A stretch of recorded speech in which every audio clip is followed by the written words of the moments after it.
भिखारी की कहानी। एक भिखारी किसी किसान के घर भीख मांगने गया।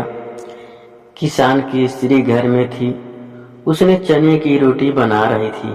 किसान आया, उसने अपने बच्चों का मुख चूमा। स्त्री ने उनके हाथ पैर धुलाए। वह रोटी खाने बैठ गया। स्त्री ने एक मुट्ठी चना भिखारी को डाल दिया। भिखारी चना लेकर चल दिया। रास्ते में वह सोचने लगा, हमारा भी कोई जीवन है। दिन भर कुत्ते की तरह मांगते फिरते हैं, फिर स्वयं बनाना पड़ता है। इस किसान को देखो, कैसा सुंदर घर है। घर में स्त्री है, बच्चे हैं, अपने आप पैदा करता है, बच्चों के साथ प्रेम से भोजन करता है। वास्तव में सुखी तो यह किसान है। यह किसान रोटी खाते खाते अपनी स्त्री से कहने लगा, नीला बैल बहुत बूढ़ा हो गया है, अब वह किसी तरह काम नहीं देता। यदि 50 रुपए का इंतजाम हो जाए तो इस साल काम चले। साधु राम महाजन के पास जाऊंगा, वह ब्याज पर 50 रुपए दे देगा। भोजन करके वह साधु राम महाजन के पास गया। बहुत देर चिरौरी विनती करने पर 1 सैकड़ा सूद पर साधु राम ने 50 रुपए देना स्वीकार किया। एक लोहे की तिजोरी में से साधु राम ने एक थैली निकाली और गिनकर 50 रुपए किसान को दे दिए। 50 रुपए लेकर किसान अपने घर को चल दिया।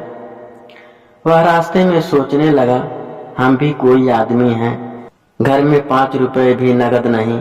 कितनी चिरौरी विनती करने पर उसने रुपए दिए। साधु कितना धनी है, उसके पास सैकड़ों रुपए हैं।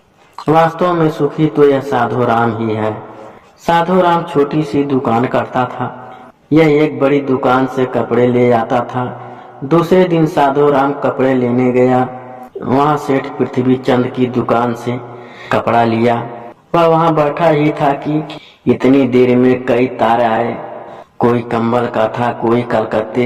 किसी में लिखा था 5 लाख मुनाफा हुआ, किसी में 1 लाख का।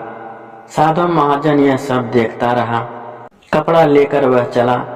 रास्ते में सोचने लगा, हम भी कोई आदमी हैं। 100-200 जुड़ गए, महाजन कहलाने लगे। पृथ्वी चंद कैसे है, एक दिन में लाखों का फायदा। वास्तव में सुखी तो यह है।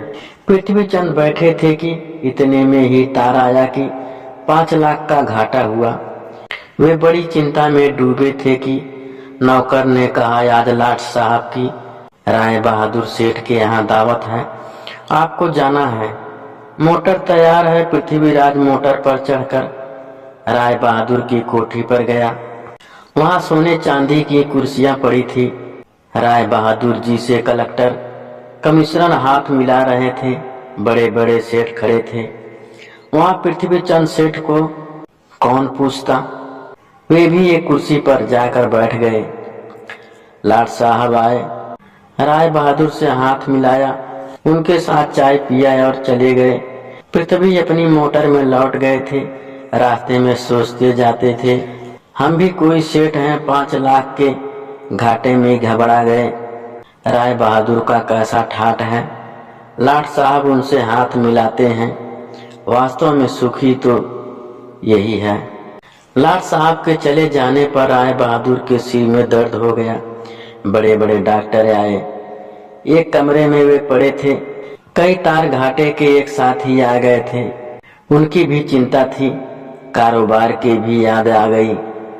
वे चिंता में पड़े थे। खिड़की से उन्होंने झांक कर देखा, एक मोटा ताजा भिखारी नंगे बदन एक डंडा लिए जा रहा था। राय बहादुर ने उसे देखा और बोले, वास्तव में तो सुखी यही है।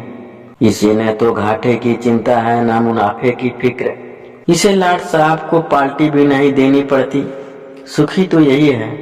इसका कहने का मतलब इतना है कि हम एक दूसरे को सुखी समझते हैं। वास्तव में सुखी कौन है, इसे तो वही जानता है जिसे आंतरिक शक्ति है।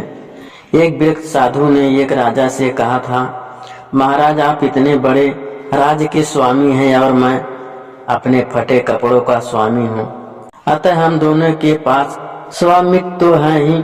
अब हम में दरिद्र वही है जिनकी तृणा बढ़ी हुई है। मैं तो इन फटे कपड़ों से ही संतुष्ट हूँ। तुम इतने बड़े राज्य से भी संतुष्ट नहीं, इसलिए संतुष्ट राज वैभव में नहीं, वह तो मन का धर्म है।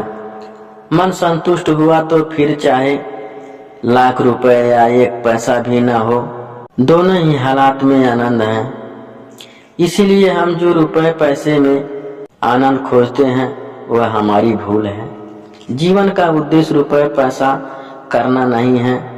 तेली के बैल की तरह दिन रात रुपए पैसे पैदा करने में ही लगे रहना